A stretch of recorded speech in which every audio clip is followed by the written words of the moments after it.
Hello friends, कैसे हैं आप सब। आशा करती हूँ आप सब अच्छे होंगे, स्वस्थ होंगे, मस्त होंगे। छोटे छोटे टिप्स मगर बहुत ही कमाल के, तो इसलिए वीडियो को लास्ट तक जरूर देखना, आपको बहुत सारी जानकारी मिलेगी। चलिए बिना देर के हुए जल्दी से शुरू करते हैं। सबसे पहला टिप हमारा इस तरह से है। हमने सबसे पहले फेयर एंड लवली ले ली है। इस तरह से देखिए, हमें थोड़ा सा लेना है और उसके बाद हमने नींबू का रस 4-5 बूंदे इसकी डाल लेनी है। जैसे ही हम नींबू का रस इसमें डालेंगे, ये हल्का सा रिएक्शन होगा। इस तरह से देखिए हमारी क्रीम बिल्कुल फट सी जाती है और बिल्कुल इस तरह से हो जाती है। इसे जब हम अच्छे से मिक्स करने के बाद इस तरह से देखिए, नींबू का हमें बीज नहीं डालना है, बस 4-5 बूंदे ही ऐड करना है। अब हमने लिया है 1 से 1.5 चुटकी हल्दी, थोड़ी सी ही हल्दी मिक्स करना है। जिस तरह से कि थोड़ा सा क्रीम थी तो थोड़ी थोड़ी चीज़ें हमें ऐड करना है। उसके बाद हमने पाउडर शुगर लिया है, तो थोड़ा सा पाउडर शुगर हमें 1/4 चम्मच इस तरह से डाल लेना है और सारी चीज़ों को अच्छे से मिक्स कर लेना है। फिर हमें थोड़ा सा तेल, जैसे कि बिल्कुल 6-7 बूंद ही तेल ऐड करना है इसमें, क्योंकि सारी चीज़ें अच्छे से मिलकर एक पेस्ट के रूप में तैयार हो जाएं। इस तरह से जब पेस्ट तैयार हो जाता है, ये बहुत ही यूजफुल पेस्ट है जो कि आपकी त्वचा को निखार देगा, स्किन को बिल्कुल नई जान डाल देगा। बिल्कुल जो स्किन है गोरी हो जाएगी, साफ हो जाएगी। डेड स्किन जो है बिल्कुल टाइट हो जाएगी, बहुत ही सुंदर से निखर कर आएगी। तो इस तरह से देखिए, हमें इसे पूरे चेहरे में अच्छे से अप्लाई करना है। जिस तरह से हम फेशियल करते हैं उस तरह से अप्लाई करने के बाद इसे हल्के हाथों से, हमें उंगलियों की मदद से इसे सर्कल करके फेशियल की तरह इसे हमें कर लेना है।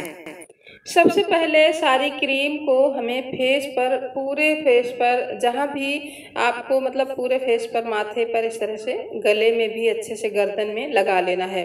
इसको लगाने के बाद हमें अच्छे से इसे सर्कल करते हुए 10 मिनट तक, करीब 10 मिनट तक इसे लगाते रहना है। अच्छे से सर्कल सर्कल उंगलियों की मदद से आपको घुमाते रहना है।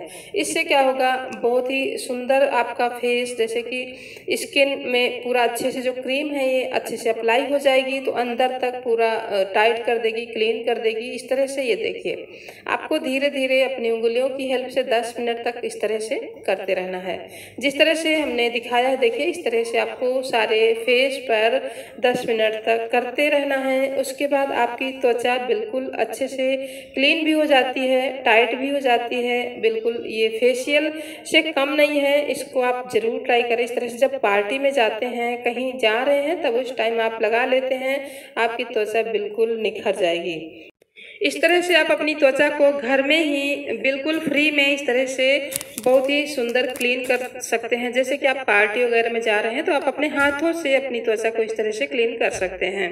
अगली टिप है, इस तरह से जब हम की हैंगर लाते हैं तो उसमें बहुत सारी चीज़ें हमारी हैंग हो जाती हैं जो कि इधर उधर पड़ी रहती हैं। तो इस तरह से अपने घर में एक छोटा सा की हैंगर जरूर रखें। इससे हमारा जो छोटा मोटा सामान होता है वो काफ़ी व्यवस्थित रहता है।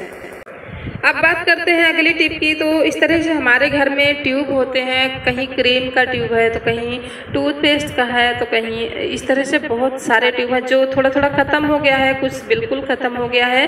तो इस तरह से हम उसको फिर से, ये देखिए इसको फेंकने के बजाय हम थोड़ी थोड़ी इससे क्रीम जो है, सारी टूथपेस्ट हो या कोई भी क्रीम है, तो इस तरह से हम सारी निकाल सकते हैं बेलन की हेल्प से। जब हम इस तरह से इसको बेल देते हैं, इस तरह से कर देते हैं, तो जो इसका क्रीम होगा सारा बिल्कुल अच्छे से इकट्ठा हो जाता है और फिर हम इसको दोबारा से अच्छे से यूज कर पाते हैं।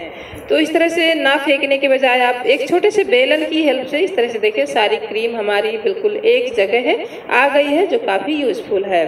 अगली टिप की बात करते हैं। अभी गांव जाने की तैयारियां सभी कर रहे हैं, तो इस तरह से हमें चैन की ज़रूरत होती है जो कि हमें सुरक्षित रखता है। जैसे रास्ते में हम जाते हैं तो सैनिटाइजर ये काफ़ी ख़राब हो गया है, 1 साल में 1 बार यूज होता है, तो इस तरह से इसमें बहुत सारा जंग लग गया है। सैनिटाइजर की हेल्प से हमने सोचा इसे साफ़ करूँ, लेकिन ये अच्छे से क्लीन नहीं हुआ। सैनिटाइजर से साफ तो हो गया, लेकिन इसका जंग अच्छे से नहीं गया और हमें इसे अच्छे से क्लीन करना है। तो इस तरह से देखिए, जंग थोड़े बहुत साफ हुए हैं, थोड़ा बहुत क्लीन हुआ है। अब हम इसमें डालेंगे पीताम्बरी। पीताम्बरी डालते ही ये बिल्कुल चमक जाएगा, क्योंकि बहुत ही ज़्यादा खराब हो चुका है। एक और एक थोड़ा सही है। तो ये चैन हमारा रास्ते में काफ़ी यूज़ होता है। यूज़ करने के बाद हम घर में आते हैं तो इसे कहीं भी फेंक देते हैं, तो इस तरह से इसमें जंग लग जाता है। अभी भी बिल्कुल ये साफ़ नहीं हुआ, तो इसको हमने सोचा क्यों ना इसको उबाल लें। इस तरह से जब हम उबालते हैं पीताम्बरी डालकर, तो हमारा चैन बिल्कुल अच्छे से चमकदार हो जाता है और फिर दोबारा यूज करने के लायक हो जाता है, बिल्कुल साफ़ हो जाता है। तो इस तरह से हमने इसे उबाल करके इसको अच्छे से वॉश किया। वॉश करने के बाद इस तरह से साफ़ हो गया। देखिए, एक तो बिल्कुल भी चमक गया और एक का जंग छूट गया है। अब ज़्यादा ख़राब था तो इस तरह से साफ़ हो गया है।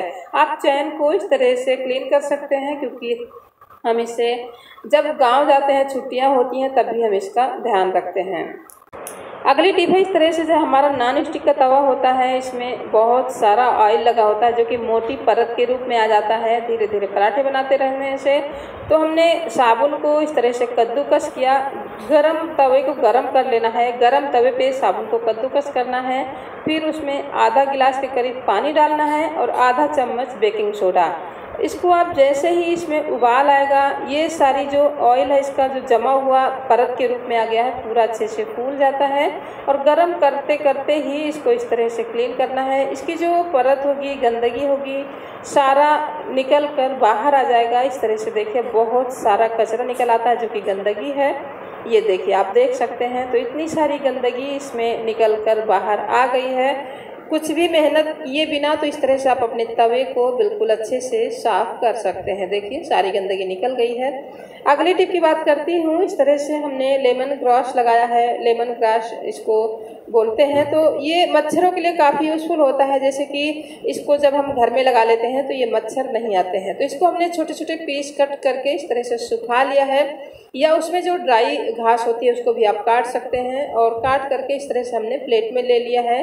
प्लेट में लाने के बाद इसकी बहुत अच्छी स्मेल होती है। इसकी पत्तियां चाय में भी हम यूज़ कर सकते हैं। इसको उबाल कर भी पी सकते हैं। इसके बहुत सारे फ़ायदे हैं, लेकिन मैं इसको आज यूज़ करने वाली हूँ दूसरे तरीके से। तो इस तरह से तवे पर हमने डाल लिया है और डालने के बाद इसमें थोड़े से लहसुन की पत्तियाँ जो छिलके होते हैं, थोड़े प्याज के छिलके, 5-6 तेज पत्ता और 1 कपूर की गोली डालकर इस तरह से इसको जला देना है। जलाने के बाद शाम के टाइम इसको आप जहाँ भी मच्छर आते हैं वहाँ पर रख दीजिए। इसका धुआं काफ़ी देर तक रहता है। थोड़ा सा जलने के बाद इसका धुआं अच्छे से जलता रहता है और इसकी स्मेल बहुत ही सुंदर लगती है और मच्छर बिल्कुल भी नहीं आते हैं। जैसे कि हमने बताया, लेमन ग्रास जब घर में लगा होता है तो मच्छर नहीं आते हैं। तो जब इसका धुआं होगा तो मच्छर बिल्कुल भी भाग जाएंगे। तो ये मच्छरों के लिए बहुत ही दुश्मन के समान होता है। तो ये बहुत ही यूज़फुल है। इस तरह से आप मच्छर को भगाने के लिए इसे ज़रूर ट्राई करें। आपके घर में मच्छर बिल्कुल भी नहीं आएंगे, क्योंकि आजकल मच्छर काफ़ी तेज़ी से बढ़ रहे हैं। ये ऐसा मौसम है, तो इसको आप ज़रूर ट्राई करें। अगर आपके घर में लेमन ग्रास है तो उसको जलाएं ज़रूर, मच्छर भाग जाएंगे। अगली टिप है, इस तरह से खरबूजे का बीज, तरबूज का बीज जब भी हम ड्राई फ्रूट्स के लिए यूज़ करते हैं, मैं इसको गुजिया बनाने के लिए यूज़ कर रही हूँ। इस बीज को जब भी यूज़ करें, हल्का सा इसे ड्राई रोस्ट करने के बाद ही यूज़ करें। हमने इसे ड्राई रोस्ट कर लिया है और जो मावा हमने बनाकर रखा है उसमें इस तरह से इसमें ऐड कर दूंगी। ये हमारा गुजिया जो होगा ये काफ़ी टेस्ट को बढ़ा देगा। तो जिस भी चीज़ में हमें इसे ऐड करना है, इसको हल्का सा ड्राई रोस्ट जरूर कर लेना है। इसमें चटकने की आवाज़ आने लगती है और पता चल जाता है कि अच्छे से ड्राई रोस्ट हो गया है। इस तरह से हमने अच्छे से मिक्स कर लिया है। तो काफ़ी टेस्ट को बढ़ा देता है और इसके अनेकों फ़ायदे हैं, बहुत सारे, जो कि आपके हेल्थ के लिए काफ़ी यूज़फुल होते हैं। तो हमें कद्दू और खरबूजे का बीज हमेशा यूज़ में करना चाहिए। अगली टिप है, इस तरह से हमने किशमिश को जब हम यूज़ करते हैं तो इसको हमें धुल लेना चाहिए। हमेशा ध्यान में रखना चाहिए, इसे धुल करके और इसे एक सूखे कपड़े में पोंछ करके फिर आपको इसे यूज़ करना है। चाहे आप कच्चा खा रहे हैं या भिगो रहे हैं या कि आप इसे खीर वगैरह में यूज़ करते हैं। तो मैं इसे गुजिया में ऐड करूँगी। तो इसे धुलने के बाद अच्छे से, क्योंकि इसमें बहुत सारा कचरा होता है जो दिखता नहीं है, लेकिन जब हम इसे धुलते हैं तो पानी में काफ़ी गंदगी आ जाती है। इसमें रेत भी होते हैं और पानी भी गंदा हो जाता है। इस तरह से हमने इसे अच्छे से धो लिया है और धो करके इसे सूखे कपड़े में पोंछ लूँगी। पोंछ करके इसे मैं गुजिया वाले जो मावा बनाकर तैयार करके रखी हूँ उसी में डाल दूँगी।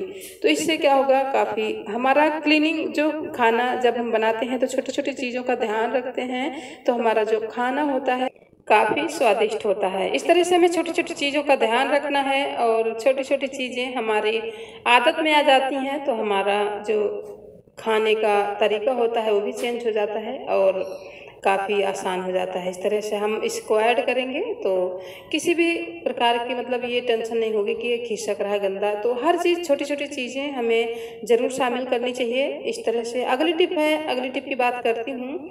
हमने नींबू लिया है। इस तरह से हमारे घर में आजकल मच्छर मक्खी बहुत ज़्यादा हो रहे हैं क्योंकि मौसम बदल रहा है, तो उसको भगाने के लिए इस तरह से नींबू यूज़ करते हैं। नींबू को बताती हूँ, नींबू का ये जो ऊपर का भाग है इसको हमें काट देना है और काट करके इस तरह से थोड़ा सा ऊपर इस तरह से काटेंगे जिससे कि इसका सारा रस हमें निकाल लेना है। रस को निकालने के बाद ये जो रस है इसका फेंकना नहीं है। रस को आप एक डिब्बे में भर कर फ्रिज में रख दीजिए तो ये काफ़ी काम देगा आगे के लिए आपको। उसको आप आइस क्यूब में भी बना कर रख सकते हैं जिससे कि आप उसे यूज़ कर पाएंगे। इस तरह से डिब्बे में डालकर रखने के बाद इसे जमा दूंगी, फिर ये फेंकना बिल्कुल भी नहीं है। जो हमारा नींबू का छिलका निकलेगा वो काफ़ी यूज़फुल होगा। तो हमने 4-5-6 लौंग ली है। इस तरह से 5-6-7 जो भी हो, ज़्यादा कम यूज़ कर सकते हैं। और उसके बाद हमने कपूर की गोली ली है। कपूर की गोली डालने के बाद इसका हमें दरदरा सा पाउडर बनाकर तैयार कर लेना है। और दरदरा पाउडर जब तैयार हो जाएगा तो इसको हम नींबू के अंदर इस तरह से डाल देंगे। नींबू के अंदर डालने के बाद हमें एक जो कॉटन की बाती हमने तैयार करके रखी हुई है उसको इस नींबू के अंदर डाल दूंगी। नींबू के अंदर बत्ती डालने के बाद इसमें सरसों का तेल डालना है और इसे जला देना है। जब आप इसमें सरसों का तेल डालकर इसे जलाते हैं तो इसको कटोरी में रखना है ताकि ये गिरे नहीं, क्योंकि इस तरह से गिरता रहेगा और इसका तेल बाहर गिर जाएगा। इस तरह से देखिए तेल डालते टाइम थोड़ा सा गिर गया है तो कटोरी में डालेंगे तो तेल बाहर नहीं जाएगा और कटोरी में ही इसको जला लेना है। जब हम इसे जला कर रख देते हैं तो इससे इतनी सुंदर सी खुशबू आती है, बहुत अच्छे से ये दिया जलता है। और करीब 1 घंटे तक ये दिया जला था, जबकि हमने थोड़ा सा ही तेल डाला है, आप देख सकते हैं बहुत ज़्यादा नहीं है। तो ये इतनी अच्छी खुशबू आएगी, उसके बाद मच्छर मक्खी भी नहीं आएंगी। अगर दिन में कहीं अंधेरा जैसे किचन वगैरह होता है, गाँव में बहुत सारी मक्खियाँ होती हैं, तो वहाँ पर आप रख देते हैं इस तरह से जलाकर तो मक्खियाँ सारी भाग जाएंगी। और शाम के टाइम जलाकर रखते हैं तो मच्छर बिल्कुल भी भाग जाएंगे। इसकी जो खुशबू है, इसकी खुशबू की वजह से इसके आसपास भी नहीं आएंगे, काफ़ी दूर तक नहीं आएंगे। इसमें धुआं भी निकलता है इस तरह से और दिया ये आपका 1 घंटे तक जलता रहेगा। इसमें आप तेल दोबारा डाल सकते हैं। तो इस तरह से काफ़ी यूज़फुल टिप है। जैसे कि अभी मौसम बदल रहा है तो इस तरह से आप इसे ज़रूर ट्राई करें, जो कि आपके घर को काफ़ी सुरक्षित रखेगा। और देखने में इतना खूबसूरत लगता है जब हम इसे जलाकर रखते हैं। तो आप शाम के टाइम भी इसे इस तरह से जलाकर रख सकते हैं। इससे बहुत ही पॉजिटिव एनर्जी आती है हमारे घर में, जो कि सुंदर भी दिखता है। तो बहुत ही यूज़फुल टिप है। इस तरह से हमारी कौन सी टिप्स आपको सबसे ज़्यादा अच्छी लगी मुझे कमेंट करके ज़रूर बताएं। अगली टिप्स है इस तरह से, जब हमारे पौधे होते हैं, अभी मौसम बदल रहा है, तो जो ये पीली पीली पत्तियां होती हैं, इन पीली पत्तियों को छोटी हों या बड़ी या कहीं भी लगी हों, सारी पत्तियों को हमें निकाल देना है। और निकालने के बाद इस तरह से हमने सिरिंज लिया है, सिरिंज से हमें पत्तियों में पानी डालते रहना है। इस तरह से पानी डालने से हमारे पौधे बिल्कुल हरे भरे बने रहते हैं। क्योंकि मैं जहाँ पर हूँ बहुत ज़्यादा गर्मी हो रही है, पौधे काफ़ी मुरझा जाते हैं। तो इस तरह से जब हम ऊपर से पानी डालते हैं तो पौधे हमारे मुरझाते नहीं हैं और काफ़ी इनको जो है इनका हरापन बरकरार रहता है। तो इस तरह से आप यूज़ कर सकते हैं। इस तरह से हमने आपके साथ बहुत सारी टिप्स शेयर की, तो मुझे कमेंट करके ज़रूर बताना मेरी कौन सी टिप्स आपको सबसे ज़्यादा पसंद आई। कुक विद मंजू में बस आज के लिए इतना ही। अब मिलूंगी नेक्स्ट वीडियो में, तब तक के लिए स्वस्थ रहें, मस्त रहें, अपना ख्याल रखें। वीडियो देखने के लिए आपका बहुत बहुत धन्यवाद।